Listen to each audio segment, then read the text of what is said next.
everybody. It is Game 1 of the 2018 American League Championship Series between the Red Sox and Astros. Yes, I'm watching a baseball game in a tuxedo because I just came back from a wedding not too long ago.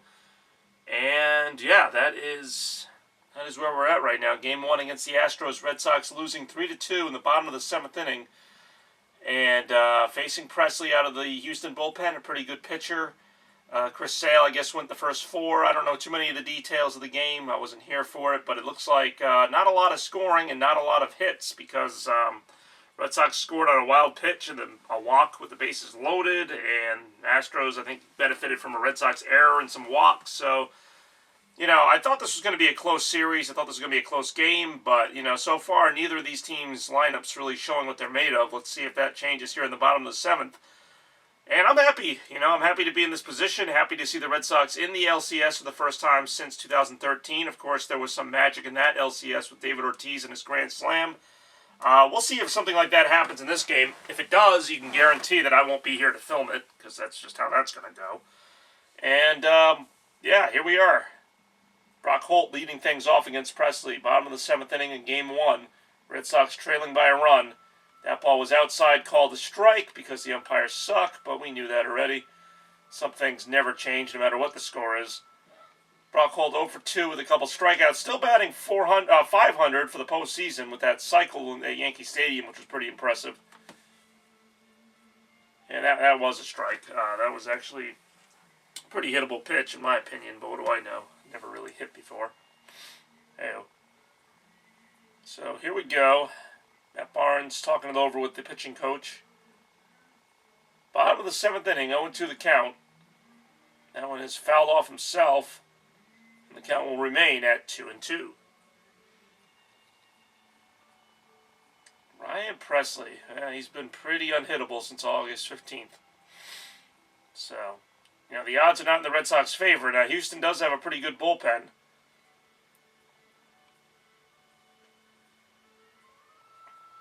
Here we go.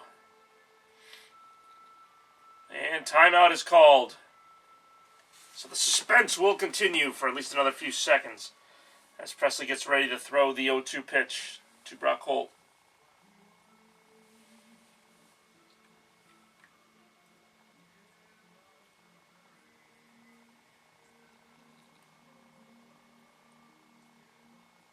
And fouls it off.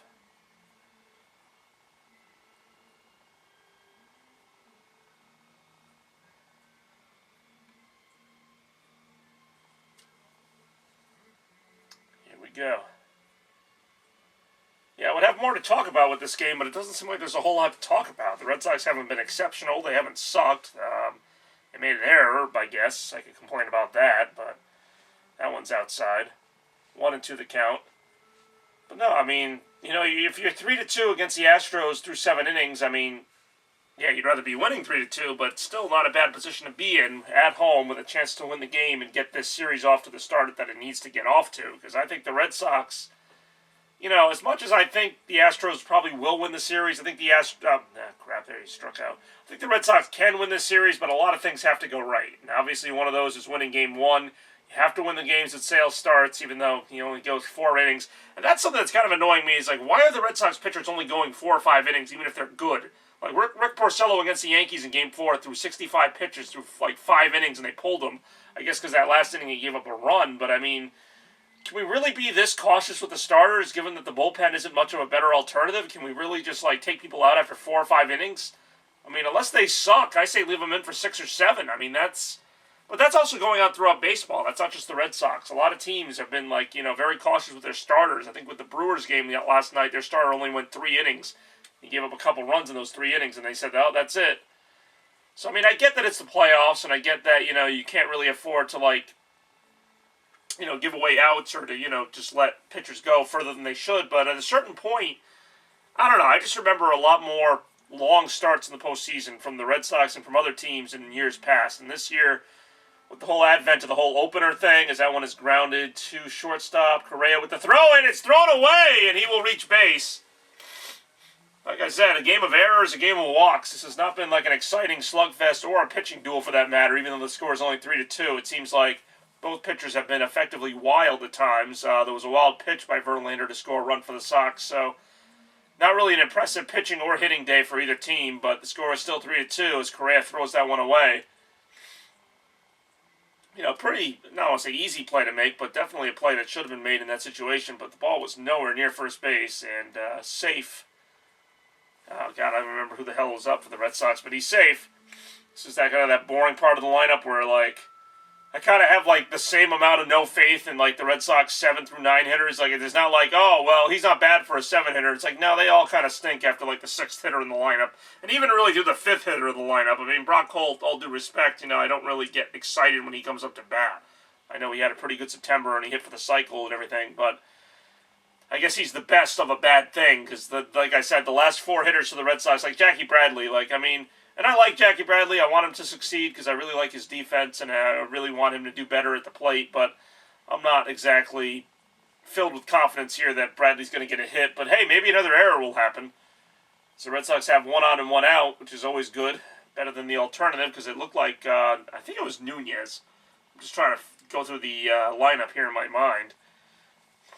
But yeah, after the 5th batter in the Red Sox lineup, the lineup just kind of dies. And that's kind of what I'm worried about with the Astros, who have a really deep lineup. The Red Sox top 4 might be better than the Astros top 4, but it's not going to matter because the Astros have really good hitters all the way down the lineup, whereas the Red Sox lineup just gives you 3 or 4 straight outs, unless they walk or something. I don't have a lot of hope in Bradley or Sandy Leon or Christian Vasquez or Swihart or the people they trot out. Oh, look at that swing. That was pathetic. But like I said, I root for Bradley. That doesn't mean that I think he's going to do anything, at least not in this situation. Bradley can surprise you at times, but against a really good pitcher, Presley, I don't know that I'm that excited about it as we see Christian Vasquez, who must be the number 9 hitter. We must be at the end of the lineup, which means that if one of these guys can reach, you bring up Mookie Betts with a chance to do something. So we'll see if that happens. Obviously, if both Bradley and Vasquez make an out, then the inning is over. Or if Bradley hits into a double play, the inning is over. Did he swing at that? I hope he didn't swing at that. That was so clearly a ball. Okay, he flinched at it, but he didn't swing at it. That was clearly a ball. Even the umpire couldn't call that a strike. He could have, but, the umpire's always right. Yeah, you could make a case that he swung at it. He did kind of flinch the bat. The fact that he even did that much, that ball was never going to be a strike. It was out of the pitcher's hand. It was way in the air, and then it went way into the ground. I know that's what breaking balls are kind of supposed to do, but not to that degree. Hey, there's a Mets fan at Fenway. So funny, some of the things I noticed. That one is hit foul. Decent swing he put on it at least. At least he's kind of fighting. Your only hope against a really good reliever, I say, other than, maybe drawing a walk or something, is to just kind of get his pitch count up so that he can't face as many batters. Maybe that's what he's going to do, and then even if he makes an out, Presley won't, they'll have to change pitchers before the next batter. I don't really know. But we'll see what happens here, obviously. That's how the game of baseball goes. And swing and a miss. Almost the same pitch from strike 2. Swings at another inside curveball, and he is out. 2 down. Really should have been 3 down with the ground ball from Nunez, but an error allows him to continue as they show the Celtics arena, which is a nice segue to how excited I am about the Celtics and their chances to at least advance to the NBA Finals this year, which in itself, I don't want to get too caught up in that because I want to enjoy the season for what it is. I really do enjoy the actual regular season. I enjoy the bigger matchups. I even enjoy the random matchups. It's just fun to see my team play day in and day out. And then, of course, when we get to the playoffs, I'll be very excited to see how that all goes down. As we have Vasquez up to bat. Number 9 hitter. Now, if he does reach, that was also a hittable pitch taken for a strike. If he does reach, that brings up Mookie Betts, of course. So let's see what he does. Now, he was 3 for 9 in the ALDS in a couple of games he played. Let's see if any of that translates over here. I'd like a hit right now. That would be nice. Vasquez up with a runner on, 2 outs. He will be running on contact with the 2 outs, so that's a benefit. That one is hit foul. 0-2 the count. As we look at some highlights from ALDS Game 4. That's right, he had the big home run, actually, Vasquez. Had the home run off Britton that ended up being the difference in that game, just over that right field wall. Yeah, Yankee Stadium has a problem with that. I mean, that is a really, really short porch in right field. Hey, it even benefits the opponent, so that's good. As we see Vasquez up to bat here, getting that unneeded behind the net view of the action.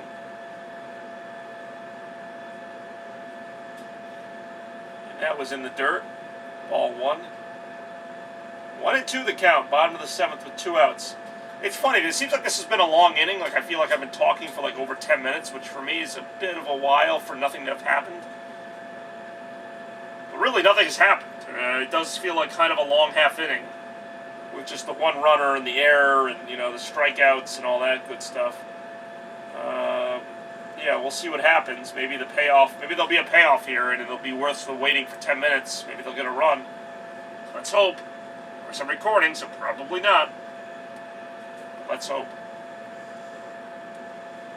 Here we go. The 1-2 pitch. And he does swing at that. It is a fair ball. The throw to first is in time, and that will end the inning. So Red Sox do nothing. We just wasted 12 or 13 minutes of our lives. All right.